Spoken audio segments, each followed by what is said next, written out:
봄이 오는 길목, 여기는 아름다운 소리책방입니다. 안녕하세요. 오늘은 2022년 광남일보 신춘문예 당선작이에요. 고성혁 작가의 아내의 방식을 낭독해 보겠습니다. 함께 감상해 보실까요? 아내의 방식, 고성혁. 망할 놈이 엿폈네. 새벽 대바람부터 어딜 휘젓고 다니는 건지 눈을 뜬 순간부터 아내가 보이지 않았다. 밥때가 지난 지 한참이었다. 아내 대신 내가 안친 밥은 벌써 윗부분이 말라가고 있을 터였다. 나는 예초기를 멈추고 오랜만에 허리를 폈다. 여름 해가 참나무 위로 높이 솟아 있었다. 덜덜거리는 예초기를 몇 시간이나 잡고 있었는지 팔 전체가 묵지근했다. 시골의 여름은 그야말로 풀과의 전쟁이었다. 예초기에 잘린 비릿한 풀냄새가 후텁지근한 바람에 실려왔다. 아내가 쓰는 오이비누 냄새 같기도 했다. 수건으로 목을 훔치는데 드디어 아내의 목소리가 들렸다. 배고프지라. 지금이 몇 시인데 그걸 말이라고? 성질 같아서는 한마디 쏘아붙이고 싶었으나 나는 시위하듯 도랑가에 널브러진 풀들을 갈퀴로 긁어 모았다. 리어카로 대번은 실어 날라야 할 것 같았다. 갑시다. 얼른 밥부터 먹읍시다. 나도 배고프요. 아내가 갈퀴를 빼앗아 던지고는 팔짱을 꼈다.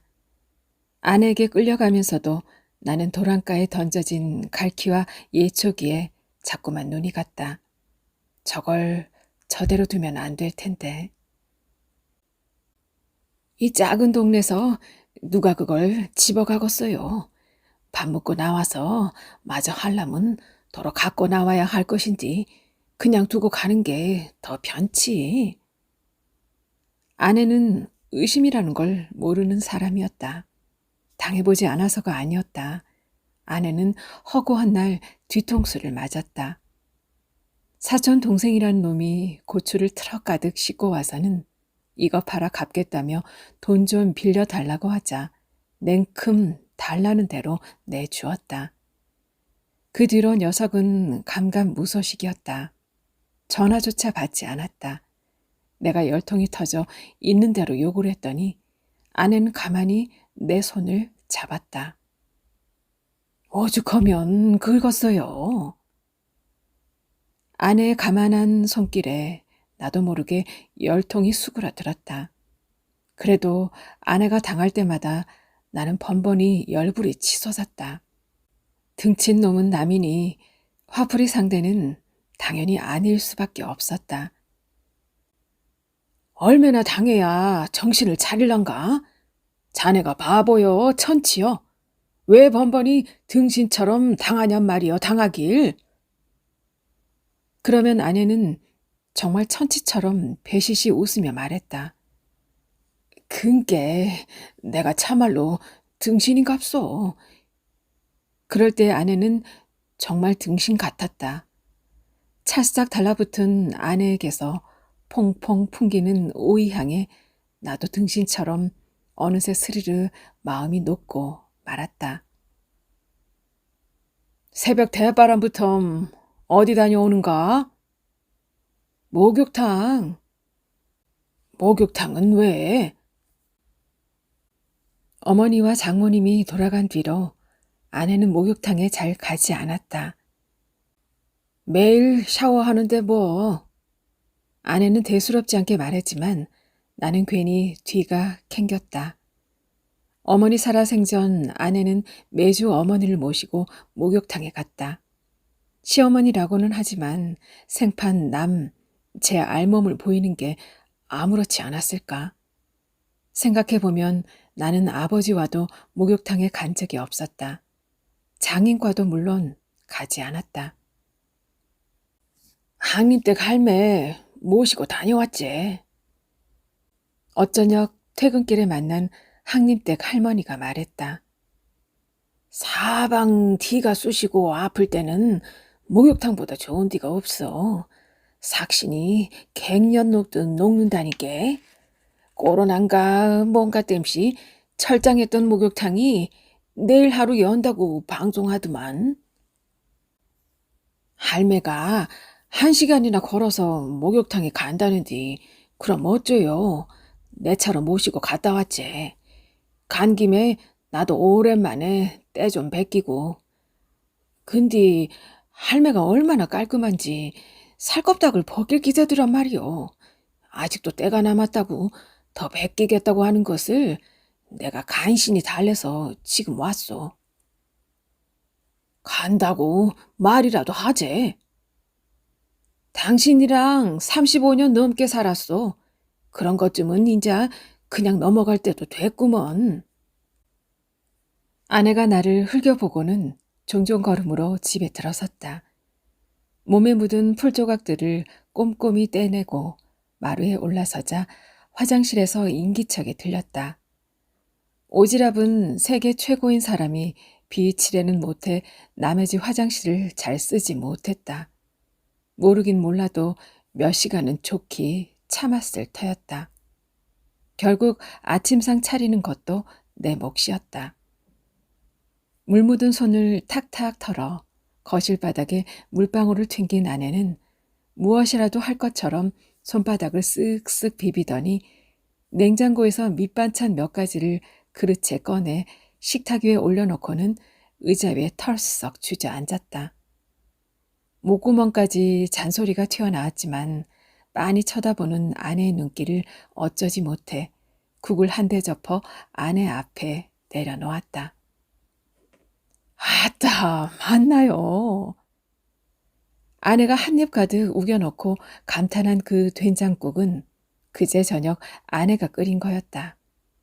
나는 순간 그 된장국을 내가 끓였나 착각할 뻔했다. 옹골차게 밥을 씹던 아내는 가만 풋고추는 없을까? 하며 내 얼굴을 살피더니 신발을 끌고 문을 밀었다. 제발 옷 좀 털고 들어오라는 얘기를 수백 번은 들었을 텐데도 아내는 풋고추 몇 개를 손에 든 채 바지에 독고마리 가시를 수북이 묻히고 들어왔다. 그 꼴로 자리에 앉은 아내는 된장에 풋고추를 찍어 우걱우걱 씹었다. 내가 젓가락을 들고 깨작거리고 있는 사이 밥 한 그릇을 뚝딱 비운 뒤 좀 더 먹어야 쓰겄네 하며 또 밥을 퍼왔다. 곧 그마저 해치우다니 휴대전화를 들여다보기 시작했다. 내가 숟가락을 놓았는데도 아내는 휴대전화에서 눈을 뗄 기미가 없었다. 아내를 멀거니 쳐다보다 결국 내가 몸을 일으켰다. 밥상을 치우고 설거지를 끝내자 아내가 탄성을 질렀다. 여보, 구은에서 재난지원금 10만 원씩 또 준대. 휴대전화를 보며 벙글거리는 아내가 딴 세상 사람 같았다. 디저트도 내 몫이었다. 텃밭에서 딴 방울토마토를 씻어 식탁에 올려놓았다. 휴대전화에서 눈을 떼지 않고도 귀신같이 그걸 주워 먹은 아내는 우리 커피는 안 마셔? 라고 물었다. 당신이 타. 커피라도 당신이 타야지. 아, 뭐 좀 보고 있어. 당신이 좀 타주면 안 돼? 아내가 배시시 웃는 바람에 나는 또 자리에서 일어나고 말았다. 바람이 부는지 창틀이 덜컥거렸다. 창문 너머 포도줄기는 더 심하게 흔들렸다. 집 마당에 나무가 많다는 걸 7년 전 늦가을 이사 왔을 때는 몰랐다. 다음해 여름이 되자 온 마당이 나무 그늘로 뒤덮였다. 소나무가 제일 많았고 감나무도 여러 그루, 자두와 호두, 구지뽕, 살구, 복숭아와 배나무도 한 그루씩 마당이 비좁을 지경이었다. 마루 앞에 심어진 포도는 기둥을 따라 지붕까지 뻗어 있었다. 포도나무만큼은 베고 싶었지만 아내가 극구 손사래를 쳤다. 친구를 따라 우연히 이곳에 들렀던 아내는 집 건너 숲 풍경에 완전히 꽂혔다. 나는 결사 반대했다. 읍내 나가는 버스가 하루에 3번. 무엇보다 연고도 없는 시골에서 노년을 보내고 싶지 않았다. 여자가 늙으면 고래 심줄처럼 질겨진다더니 내 말이라면 고분고분 잘 듣던 아내가 뜻밖의 고집을 부렸다. 지금까지 당신 마음대로 했으니 이번에는 내 말 좀 들으시오. 내심 뜨끔했다. 아내는 내가 자기와 상의도 하지 않고 명퇴한 걸 두고두고 속상해했다. 뒤끝 물은 아내가 명퇴권은 잊지도 않고 틈날 때마다 구시렁거렸다. 뒤늦게 아내의 인생에도 큰 영향을 미칠 게 분명한 퇴직을 아내조차 모르게 한 게 미안했다. 그래서 이곳으로 이사를 오겠다는 아내에게 져줬다. 사실은 겁 많은 아내가 산골에서 얼마나 버티겠냐 싶었다. 새 집을 짓는 대신 낡은 집을 대충 고쳐 이사 온 것은 돈보다 아내가 오래 버티지 못할 거라는 계산 속 때문이었다. 그런데 웬걸? 아내는 이곳 생활에서 아연 활기를 얻었고 나는 나날이 지쳐갔다. 제일 큰 문제는 차였다. 이사하면서 내 차는 출퇴근해야 하는 아내 차지가 되었던 것이다. 발을 잃으니 도무지 움직일 길이 없었다. 나가야 할 직장이 있는 것도 아니고 친구들이 술 한잔 하자고 불러도 나갈 수가 없고 농사를 짓는 것도 아니고 나날이 무력해졌다. 커피를 홀짝거리며 휴대전화를 들여다보던 아내의 얼굴이 환하게 밝아졌다. 친구가 문자를 보냈네. 점심이나 같이 하재. 점심때 시내 좀 나갔다 와도 되겠지? 누구? 희덕이. 당신 기억하지? 기억하다 뿐인가. 내 돈을 빌린 뒤 6년이 지나도록 갚지 않은 사람인데. 우리가 산골에 들어온 지 1년쯤 되었을 때였다. 나는 저녁밥을 해놓고 아내를 기다렸다. 백수의 생활이란 게 그랬다. 아침에는 늦잠을 자는 아내 대신 밥솥 스위치를 눌렀고 아내가 출근하고 나면 나무 늘보처럼 느릿느릿 마루에 앉아 벌레가 갉아먹고 남은 텃밭의 무, 배추를 일없이 바라보곤 했다. 낮잠을 늘어지게 잔 후에는 마당에서 까불대는 직박구리가 도대체 몇 마리나 되는지 세다 말기를 반복했다. 내 손으로 사직서를 쓴 직장이 그리울 줄은 나도 몰랐다. 동면하는 곰처럼 이불 속에 박혀 멀거니 천장만 바라보던 어느 날엔 무척이나 낯술이 당겼지만 동네엔 가게가 없었다. 오갈 길이 없어 친구들의 번개팅까지 씹다 보니 단톡방에서조차 밀려나 마치 가을 거지가 끝난 들판의 허수아비 같았다. 그렇게 버티던 어느 날이었다. 퇴직하기 전까지 제일 아끼던 후배 성태에게서 연락이 왔다. 성태는 내가 전화를 받자마자 묻지도 따지지도 말고 2천만 빌려달라고 했다. 현직에 있는 사람이 백수인 사람에게 돈을 빌려달라니 어이가 없었지만 아끼던 후배가 묻지도 따지지도 말라는 데야 거절할 도리가 없었다. 성태는 긍정적인 데다 인성도 좋고 부지런했다. 누가 한 잔 사면 자기도 살 줄 아는 사람이었다. 아이들도 남부럽지 않게 잘 키웠다. 나는 나갈 수도 없는 처지라 직장에는 아내에게 전화를 걸어 묻지도 따지지도 말고 마이너스 통장 하나를 만들어 후배에게 송금하라고 말했다. 아내는 묻거나 따지는 대신 2천만 원은 너무 많소, 1,000만 보냅시다 라고 짤막하게 대답했다. 아내의 오랜 친구인 희덕 씨가 1,000만 원을 빌려달라고 연락한 것은 공교롭게도 성택에 돈을 보낸 며칠 뒤였다. 서로 약속이라도 한 것 같았다. 여고동창이 갑작스럽게 급전이 필요하게 됐다는 아내에게 차마 안 된다고 말할 수 없었다. 그날 나는 대출 한도가 찼다는 아내의 말에 내 명의의 마이너스 통장을 개설하기 위해 국내 버스를 타고 시내를 나갔다 오느라 하루를 허비했다. 채무 관계가 생겼지만 그 뒤로 한 3년은 성태와 허물없이 잘 지냈다. 녀석은 주말이면 뻔질나게 우리 집에 드나들었고 더러 두 부부가 동반의 저녁을 먹기도 했다. 명절이면 잊지 않고 배 한 상자라도 보내는 녀석이라 꿈에서도 꿔준 돈을 걱정하지 않았다. 문제는 희덕씨였다. 돈을 빌려간 이후 코빼기도 볼 수 없었던 것이다. 아내도 아무 말이 없는 걸 보아 따로 만나는 눈치가 아니었다. 사실 빌려줄 때도 나는 여간 불안하지 않았다. 희덕씨는 요양보호사였다. 남편은 10여 년 전 뇌졸중으로 쓰러져 운신을 하지 못했다. 그런 형편에 무슨 재주로 1,000만 원이나 되는 거금을 모으겠는가. 시간이 지날수록 나는 초조해졌다. 게다가 나는 원래부터 희덕 씨가 마음에 들지 않았다. 희덕 씨는 이상할 정도로 말이 없었다. 나와 눈을 마주치려 하지도 않았다.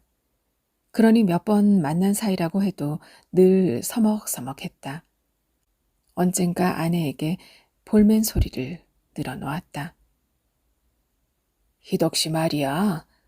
사람이 왜 그렇게 쌩콩해? 아내가 나를 물끄러미 쳐다보더니 한숨을 내쉬었다. 희덕이 가는 게 뭐겠어. 어릴 때 개장수에게 덤비다 맞았거든.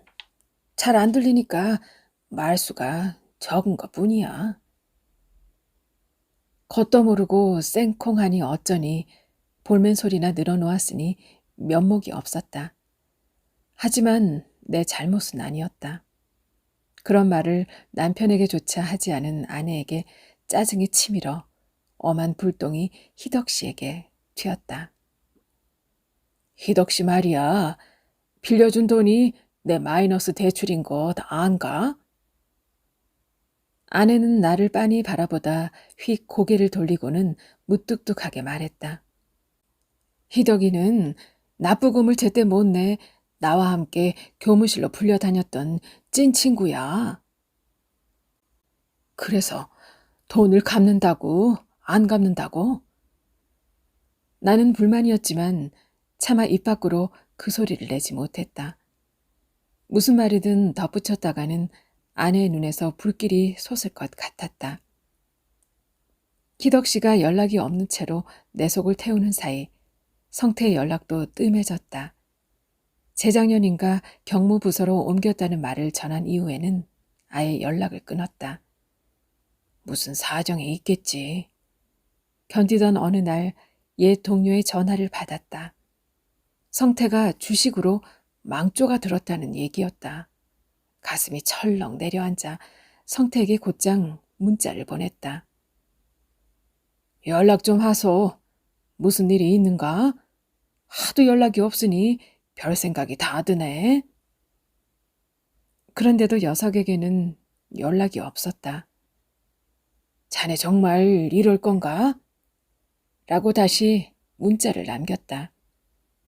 중국 출장 중이니 며칠만 말미를 달라는 답이 왔다. 며칠 뒤에는 녀석의 전화기가 아예 꺼졌다. 그제야 나는 녀석에 대해 수소문하기 시작했다. 대추나무 연 걸리듯 돈을 빌리지 않은 데가 없었다. 다음날 성태를 찾아갔다. 못 본 사이 얼굴이 반쪽이 된 녀석은 무릎이라도 꿇을 기세로 싹싹 빌었다. 형님, 1년 뒤에 퇴직입니다. 그때까지만 기다려 주십시오. 퇴직금으로 해결하겠습니다. 녀석은 밥이라도 한 끼 대접하겠다며 퇴직하기 전 우리가 자주 찾던 국밥 골목으로 앞장섰다. 성태의 허옇게 샌 머리와 다른 구두굽이 자꾸 눈에 밟혔다. 비온 뒤끝이라 성태의 다른 구두굽이 땅을 디딜 때마다 질척거리는 진흙이 사방으로 튀었다. 나는 삼겹살집으로 녀석을 끌고 가 내 돈으로 소주를 사 먹였다. 그게 벌써 1년 전. 그 뒤로 성태는 다시 연락을 끊었다. 나는 벌떡 일어나 달력을 봤다. 7월 1일, 성태의 퇴직일은 6월 30일이었다. 일요일이니 이미 퇴직금을 수령했을 것이다. 나에게만 퇴직금으로 해결하겠다고 했겠는가. 성태에게 돈을 빌려준 사람들 모두 퇴직금만 학수고대하고 있었을 것이다. 마음이 바빠진 나는 협탁 위에 휴대전화를 줍다가 떨어뜨렸다. 그걸 줍는다고 허우적거리다 벽에 머리를 찢는 나를 보며 아내가 웃었다. 그런 아내를 흘겨보면서 나는 성태에게 전화를 걸었다. 전화를 피하는 건가? 불안해질 때쯤 녀석의 목소리가 들렸다. 형님, 웬일이세요? 첫 마디에 나는 마음이 상했다. 웬일이라니. 제 입으로 퇴직금을 받으면 청산하겠다고 한 게 불과 1년 전이었다. 나라면 당연히 퇴직금을 받자마자 자동 이체했을 것이다. 마음이 너무 상해 아무 말도 하지 않았다. 긴 침묵 끝에 별일 아니라는 듯 녀석이 느물거리며 말했다. 아, 돈 때문에 전화하신 거죠? 그 말이 나에게는 고작 돈천 갖고 사람 피곤하게 하냐는 말로 들렸다. 뒷간 들어갈 때 마음 다르고 나올 때 마음 다르다더니 옛말 하나도 틀리지 않았다. 걱정하지 마세요. 곧 보낼게요. 성태의 그 말이 더 걱정스러웠다. 금방이라도 전화를 끊을 기세라 나는 얼른 한마디 했다. 잠깐 보세. 아니, 그보다 그 돈 자네가 가지고 나오소. 아, 형님, 죄송합니다. 제가 1시에 선약이 있어서요. 은행 일은 오후 늦게나 볼 수 있을 것 같습니다. 그러니 지금은 돈을 갖고 나올 수도 없고 붙여줄 수도 없다는 의미였다. 70 노인들도 폰뱅킹을 하는 이런 시대 말이다. 그럼 일은 점심이라도 하세. 오전에는 제가 다른 일이 있어서요. 나는 침묵했다. 녀석의 숨소리만 듣고 있었다. 잠시 후 기가 꺾인 녀석의 목소리가 들렸다. 그럼 11시 반에 지하철역에서 보시게요.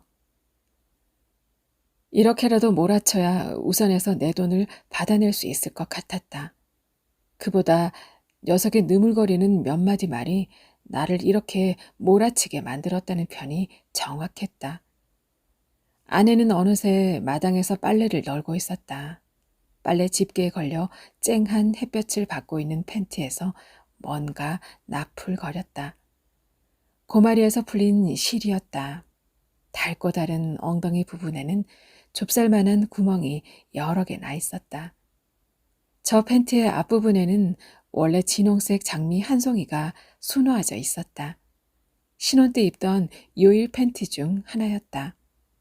아내는 화려한 장미를 별로 좋아하지 않아 내가 제일 바쁜 월요일에 장미 팬티를 입었고 주말에는 데이지 팬티를 입었다. 흰 바탕에 흰색에 가까운 연분홍 데이지가 오돌도돌한 문양으로 수놓인 그 팬티를 나도 아내도 제일 좋아했다. 있는 듯 없는 듯 수놓인 연분홍 데이지는 꼭 아내 같았다. 하루가 머다고 삶아 눈부시게 하던 데이지 팬티를 아내가 장미 팬티 옆에 널었다. 35년의 세월을 견뎌낸 요일 팬티는 더 이상 하얗지 않았고 꽃무늬도 희미해져 잘 보이지 않았다. 나는 빨래를 집으러 허리를 숙이는 아내를 바라보며 오늘 끝장을 낼 거야 라고 중얼거렸다. 고사틀 나선 아내가 동네 어귀를 가리켰다. 밭 가운데 고추밭을 매는 할머니가 보였다. 동네 가운데 집에서 몸이 불편한 60대 아들과 사는 효천댁 할머니였다. 마음 바빠 죽겠는데 무슨 일이냐고 불퉁거렸지만 아내는 들은 채도 하지 않고 고추밭으로 내달렸다. 쇼핑백을 건네자 할머니가 멍한 얼굴로 아내를 쳐다봤다. 두 사람은 쇼핑백을 사이에 두고 받아라, 못 받는다. 한동안 몸짓으로 실랑이를 벌였다. 아내는 결국 밭고랑에 쇼핑백을 내려놓고 돌아섰다. 귀가 들리지 않는 할머니가 돌아서는 아내를 향해 소리쳤다. 손주놈 등록금도 아직 못 갚았는디. 몇 년 전 손자 등록금 좀 빌려달라는 할머니의 눈물바람에 마음이 약해진 아내는 다음날 거금 55만 원을 건네고 말았다. 이번에도 그때처럼 오지랖이 발동했겠지. 나는 보지 않았어도 쇼핑백에 든 물건이 뭔지 알 것 같았다. 며칠 전 아내와 산책을 하러 나선 길이었다. 여름 해가 길긴 하지만 밥때가 지난 시간인데도 효천댁 할머니는 밭에서 김을 메고 있었다. 할머니는 노상 밭에서 살았다. 아내가 내 옷소매를 잡아 끌었다. 우리가 다가가자 할머니는 선 듯 만 듯 기역자 허리로 우리를 올려다 봤다. 까맣게 탄 주름투성이 얼굴에 호미를 든 손마디가 나무 토막 같았다. 손톱엔 까맣게 흙이 들어 있었다. 잠시 쉬었다 하세요. 아내가 할머니에게 물을 건넸다. 우리는 밭고랑에 쪼그려 앉아 얘기를 나눴다. 할머니는 의외로 조곤조곤 이야기했다. 친정에 끼니거리가 없어 보신 한 짝 없이 17살에 시집이라고 왔어. 맨발인 나를 보고 시아버지가 달구 새끼가 맨발로 다닌 게 지금이 5, 6월인 줄 아냐? 그럽디다. 얼마나 부끄럽던지. 영감도 살아보려고 어떻게나 꼽꼽을 떨어. 아직까지 동동구루무 한 번 못 바르고 살았소. 그 말이 밟혀 화장품을 산 게 분명했다. 이 은혜를 어떻게 갚아야 할란가 모르겠네. 머리털로 집신을 삼아줘도 모질할 것이여. 할머니가 아내 등 뒤에 대고 고래고래 소리쳤다. 엄마가 생각나서. 돌아온 아내가 나직이 말했다. 나도 나지막이 혼잣말인 듯 중얼거렸다. 넌 동동구루무 사줄 돈이 있으면 집 안쓰나 새로 사 입지. 아내가 의아한 얼굴로 나를 바라본 찰나. 대문고리에 걸어둔 오이는 먹었을까? 할머니가 잊었다는 듯 아내를 보며 소리쳤다. 아, 감사합니다. 잘 먹고 있어요. 아내가 고개를 깊숙이 숙였다. 아니요, 그깟 것이 무엇이라고. 할머니의 그르렁거리는 혼잣말이 댄잎 스치는 소리에 묻혔다. 산모롱이를 도니 뜨거운 태양이 벌판 가득 내려앉고 있었다. 동네 초입 주차장에서 직사광선을 맞은 차 안은 찜통이나 다름없었다. 에어컨도 시원찮아 집 나선 지 몇 분 만에 우리는 물벼락이라도 맞은 듯 땀으로 범벅이 되고 말았다. 이럴 걸 새벽 대바람부터 목욕은 또 무슨 목욕이란 말인가. 15년이 넘은 차는 복날 두들겨 맞은 개처럼 덜덜 거렸다. 이런저런 불안한 생각들로 머릿속이 복잡했다. 신호등에 멈춰선 아내가 해 가림막을 올렸다. 차창 너머 몰티즈가 보였다. 기다란 털이 사랑스러웠다. 애완견이라도 키워보고 싶었지만 가격을 확인하고 포기했던 건 내 헌 양말을 종아리까지 끌어올리고 다니는 아내 때문이었다. 아내 옆 얼굴을 힐끔거리다 장난치듯 물었다. 어이, 당신 친구 혹시 오늘 돈 주는 것 아니여? 아내가 피식 웃었다. 희덕이가 많이 힘들어. 지난번에 통화했는데 친정엄마까지 모시고 있다고 합디다. 희덕 씨 친정엄마는 몇 달 전 요양병원에 입원했다. 코로나로 면회까지 막혀 불안해진 희덕 씨가 친정엄마 얘기를 꺼내자 시어머니는 두말 없이 집으로 모시고 오라고 했다.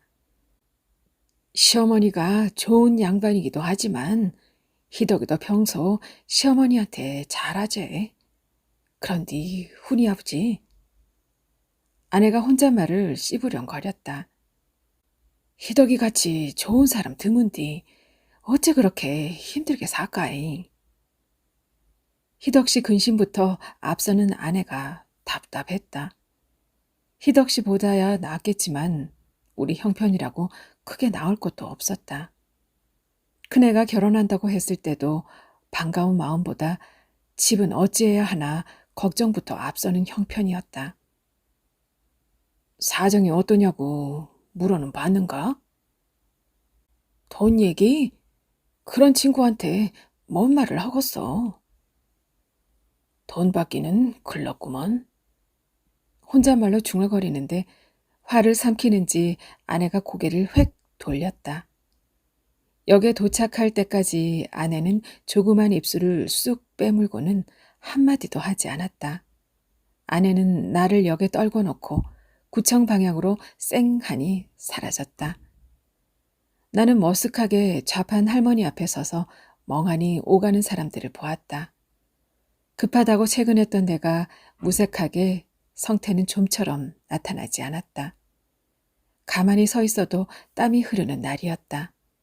역시 안 나타날 모양인가?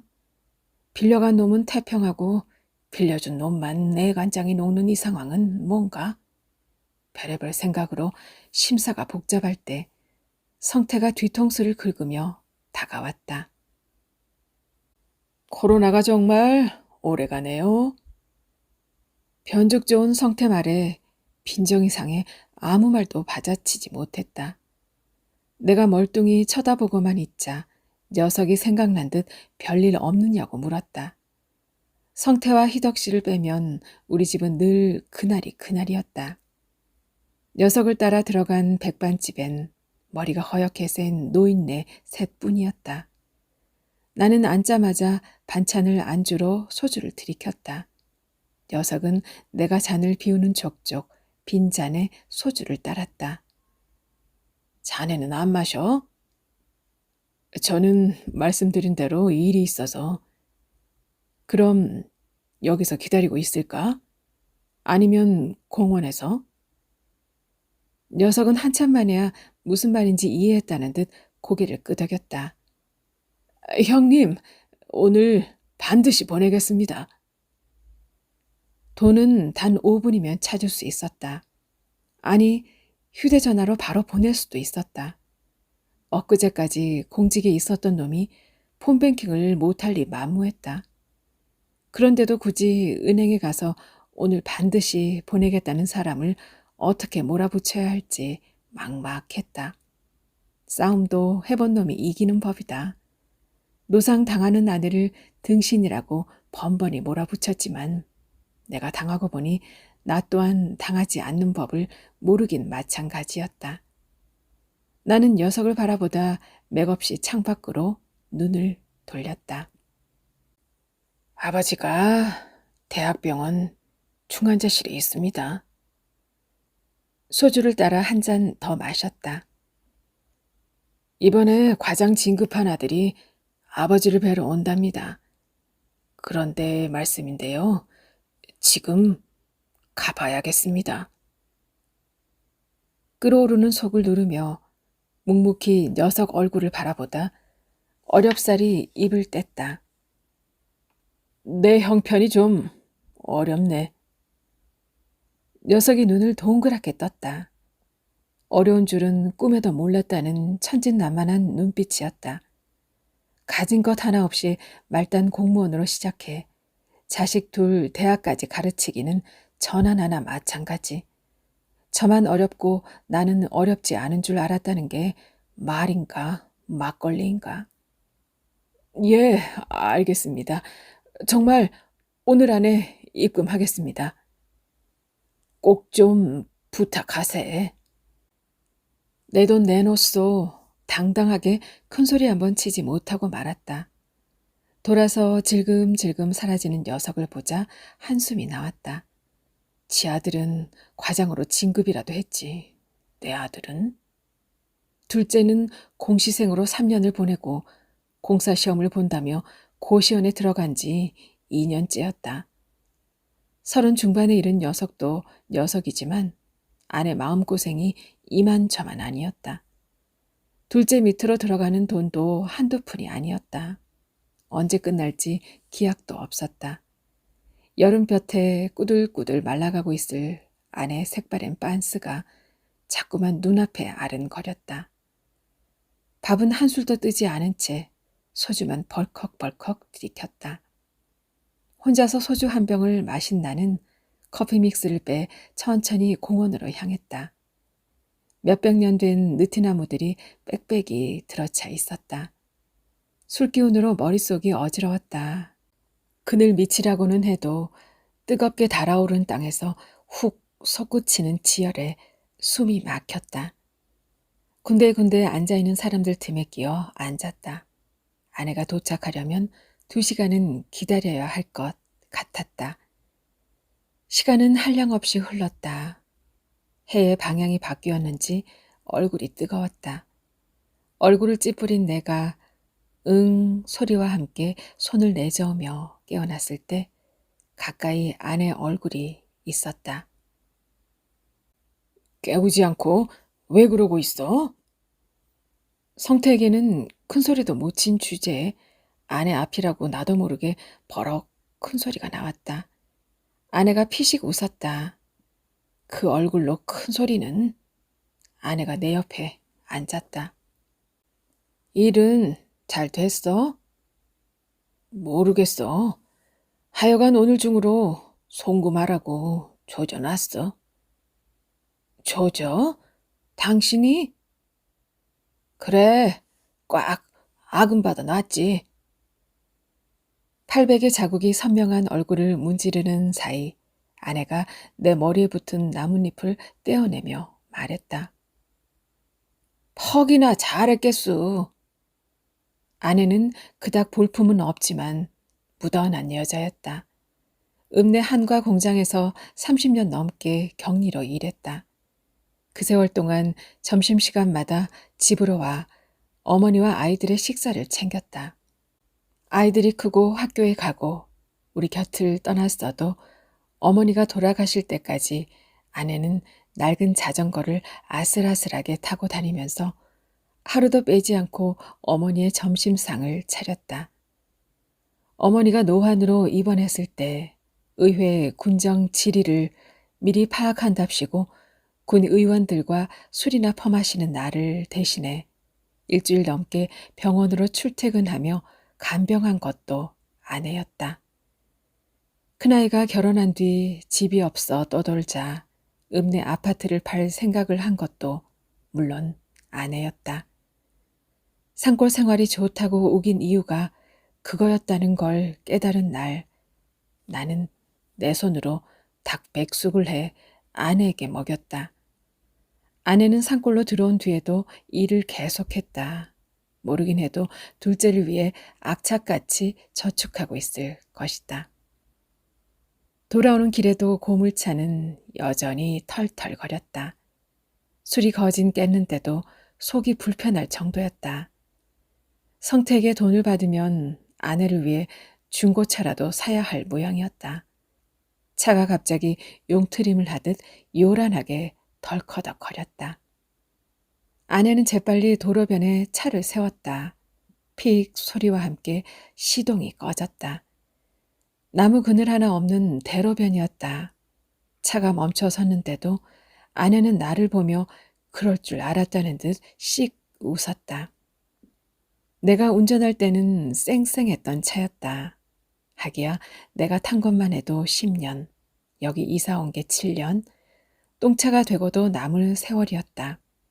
아내가 차에 대해 이런 반구도 하지 않아 나는 엔진 소리가 시끄럽긴 해도 별 문제는 없는 줄만 알았다. 창고 한 자리를 떡하니 차지하고 있는 20년 넘은 아내의 자전거를 떠올리며 나는 고개를 절레절레 흔들었다. 미련한 사람 같으니라고. 견인차를 부를 작정으로 전화번호를 검색하고 있을 때였다.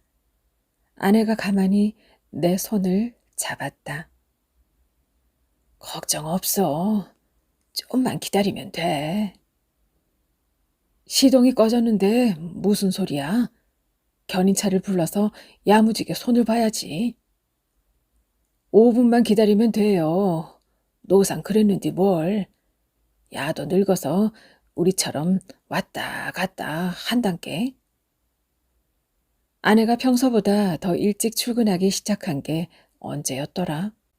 다 늙어 빠진 경리가 뭘라고 출근을 서두르느냐고 잔소리를 할 때마다 아내는 그게 더 일찍 가야제라.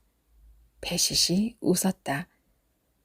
늙었다고 회사에서 눈치를 주나 싶어 마음이 불편했고 그게 다 나의 무능 탓인 것 같아 면목이 없었는데 낡은 차 때문이었던 모양이다. 새 차 뽑아달라고 철없이 닥달하는 편이 훨 나을 것 같았다. 입이 10개라도 할 말이 없는 처지에 왜 자꾸 심사가 뒤틀리는지 나는 눈을 감은 채 시동이 걸릴 때까지 아무 말도 하지 않았다. 아내는 뭐가 그리 좋은지 콧노래를 부르며 시동을 켰다. 가래 끓는 소리가 나더니 한참 만에야 시동이 걸렸다. 나는 괜스레 손마디만 툭툭 꺾었다. 한창 물오른 들판의 벼들이 춤추듯 이리저리 흔들렸다. 산자락 짜투리 밭에도 호박잎과 고추들이 손을 맞잡은 꼬마들처럼 앉거나 서 있었다. 차에서 내리는 아내 손에 큰 봉투가 들려 있었다. 누구 줄 거겠지 싶어 또 짜증이 치밀었다. 내 표정을 읽지 못한 아내가 내 손을 잡아 끌며 소파에 앉았다. 아내는 뒤늦게 앉은 나에게 봉투를 통째로 안겨주었다. 한창 일할 때 통닭 한 마리를 사들고 와 자식들에게 건넬 때의 나처럼 아내의 얼굴에 뿌듯한 미소가 번져 있었다. 봉투의 입구를 열었다. 안에 든 것은 불룩한 5만 원짜리 뭉치와 통장이었다. 말 안 해도 알제? 아내가 들뜬 목소리로 말했다. 잘 됐네. 당신이라도 받아서. 말 그대로 아내라도 받았으니 좋은 일인데 마음이 더 무거워지는 건 왜인지 몰랐다. 근데 그거 1,000 아니고 900이요, 900. 아내는 점심때 인혁이 계산할 요량으로 곰탕이나 먹자고 말했다. 희덕 씨는 굳이 생선구이 집으로 가자고 우겼다. 아내는 돈도 없는 친구가 왜 이러나 싶으면서도 순순히 뒤따랐다. 밥을 다 먹고 커피를 뽑아 오려고 일어서는데 희덕 씨가 이번에는 카페를 가자고 했다. 옛날에 한 잔 1,000원 하는 다방 커피도 비싸다며 자판기 커피나 뽑아 먹자던 희덕 씨였다. 희덕 씨는 이름도 생소한 헤이즐넛 라떼를 2잔 시켰다. 하트 표시가 구름처럼 떠있는 라떼를 앞에 두고 희덕 씨는 5만 원짜리 200장이 든 은행 봉투를 테이블 위에 꺼내 놓았다. 기대도 하지 않았던 아내는 불룩한 고액권을 보고 놀랐다. 갑자기 부자가 된 기분이었다. 기쁜 마음이 어느 정도 가라앉자 이번에는 걱정이 앞섰다. 그동안 친구는 남편 약값을 대느라 요양보호와 식당 서빙, 심지어는 길거리에 전단지 붙이는 일까지 주구불뚝 살뚱 뛰었다. 그렇게 모은 돈을 다 받으면 안 될 것 같았다. 사실 아내는 그 돈을 빌려주며 받지 못할 것으로 생각했다. 희덕 씨의 형편을 너무나도 잘 알았기 때문이다. 6년 전, 그러니까 희덕 씨가 돈을 꾸어간 그 무렵, 이번에는 희덕 씨의 외동아들이 회사에서 갑자기 의식을 잃고 쓰러졌다. 급성 간 부전증이었다. 간 이식 외에 아들을 살릴 다른 방법이 없다는 얘기를 들은 희덕 씨는 너무나 억울해 죽을 수조차 없었다. 희덕 씨는 자기가 그 병에 걸렸어야 했다며 병원에서 미친 듯 울었다. 다행히 희덕 씨의 공여자 검사 결과가 가능한 것으로 나왔다. 희덕 씨는 곧바로 아들에게 자기 간을 이식했다. 아내에게 빌려간 돈은 그 수술 비용이었다. 그런 친구가 수술 비용이 필요하다는데 어떻게 모른 척 하겠어? 손 내밀 사람이 나밖에 없다는디. 그런 말을 미리 좀 해주지.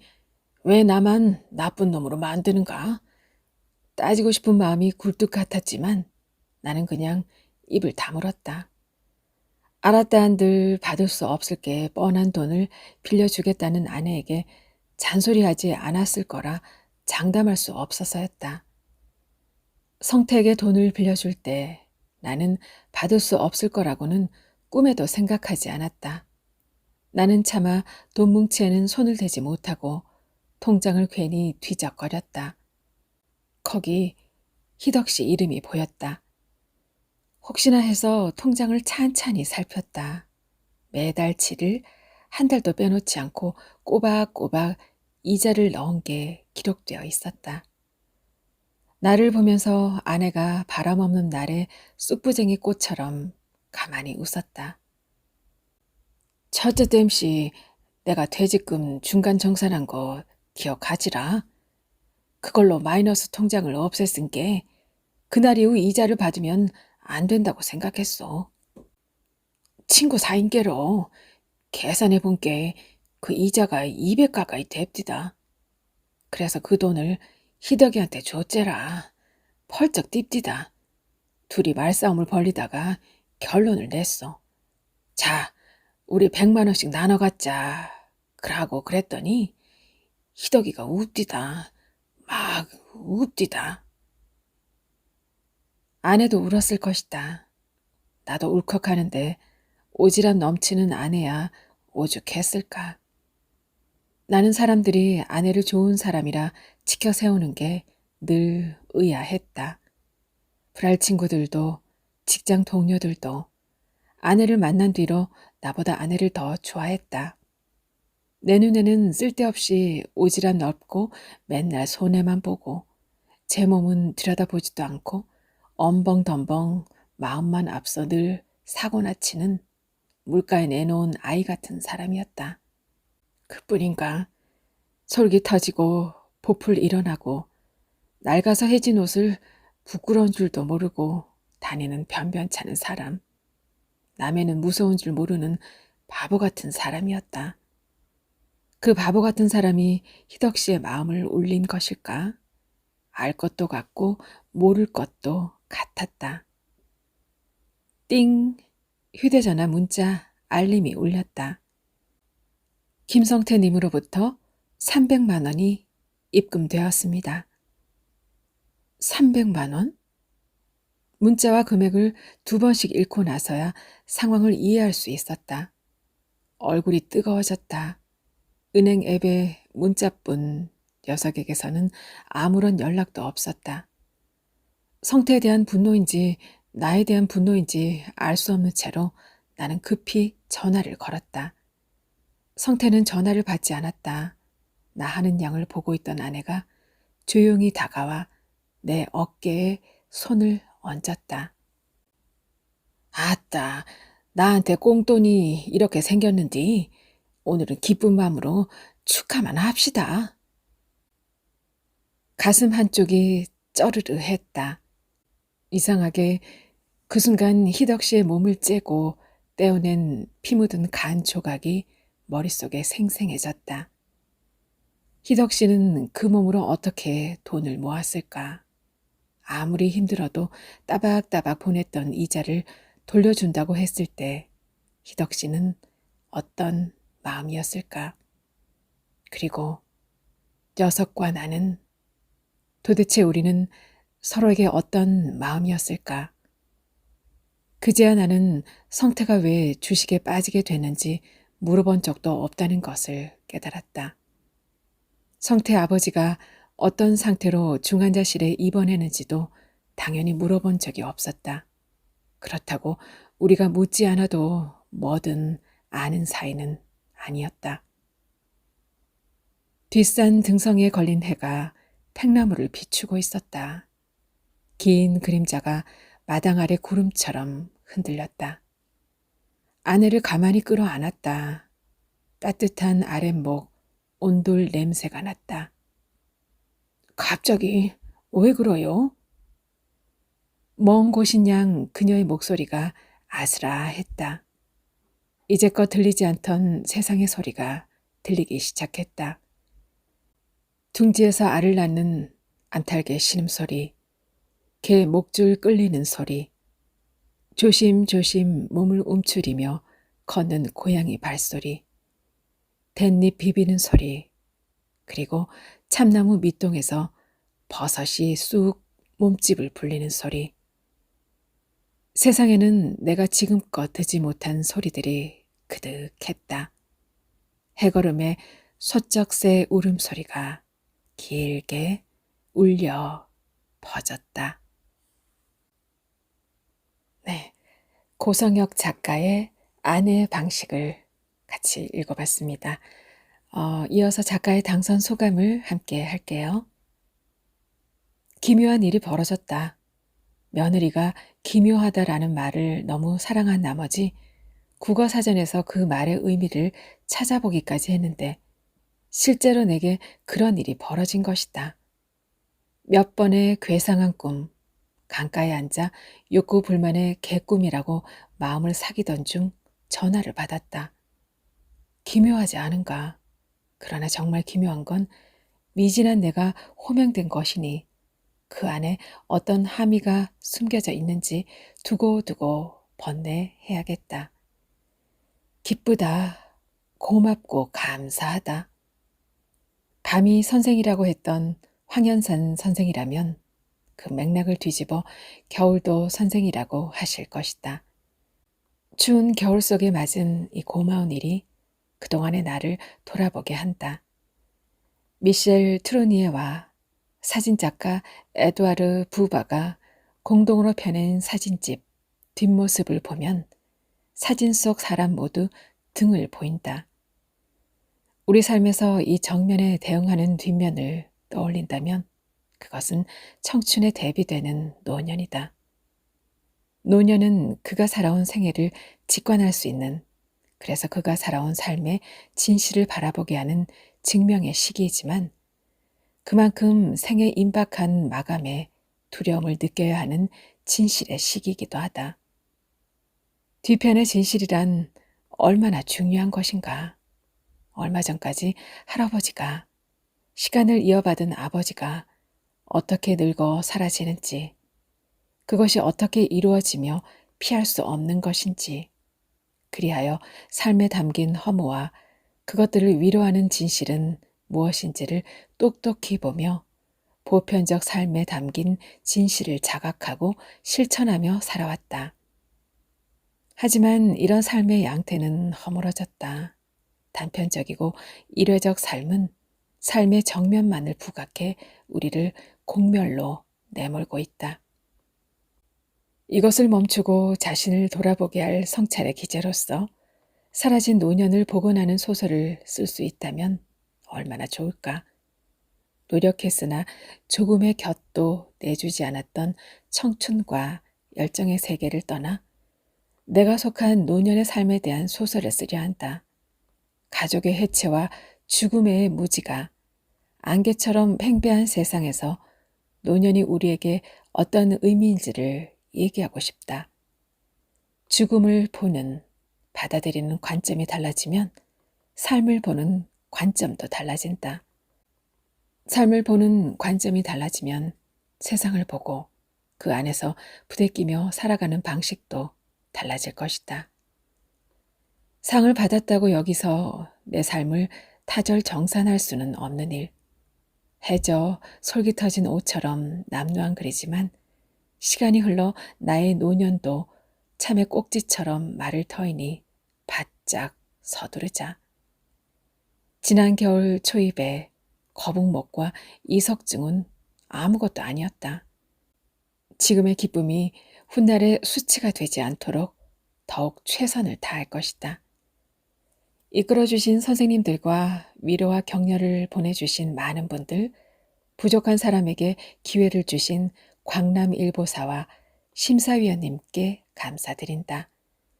36년 동안 내내 허물을 보듬어준 금숙과 기묘함을 가르쳐준 김지연, 친구가 돼준 두 아들 한결, 한세에게 고맙다는 말을 전한다. 아, 정말 기묘한 일이 벌어졌다. 저는 다음 시간에 또 찾아뵐게요. 행복한 시간 이어지시길 바라겠습니다.